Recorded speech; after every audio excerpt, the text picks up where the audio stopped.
పద్మపీఠం, దాని మీద ఆయన పాదాలు, మెడలో వేసుకున్నటువంటి సాలగ్రామాల మాడలు, ఇలా ముందుకొచ్చినటువంటి వక్షస్థలం, శ్రీదేవి భూదేవి వాళ్ళకి చుట్టినటువంటి పుష్పాల మాలలు, మొలకి పెట్టుకున్నటువంటి నాగాభరణం,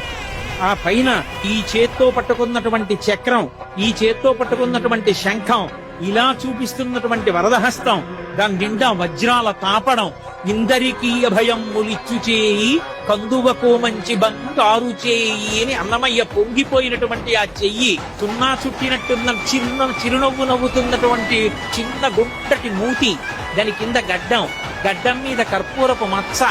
కళ్ళు ముక్కు కప్పుతూ పై వరకు పెట్టినటువంటి ఊర్ధ్వపుండ్రాలు, దాని మీద అంత పొడుగున వజ్రాలు తాపడం చేసినటువంటి కిరీటం, ఈ చేతి మించి అలా కిరీటం మించి ఇలా దిగినటువంటి పెద్ద తోమాల,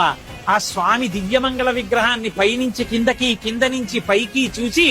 పరమ సంతోషాన్ని పొందాడు.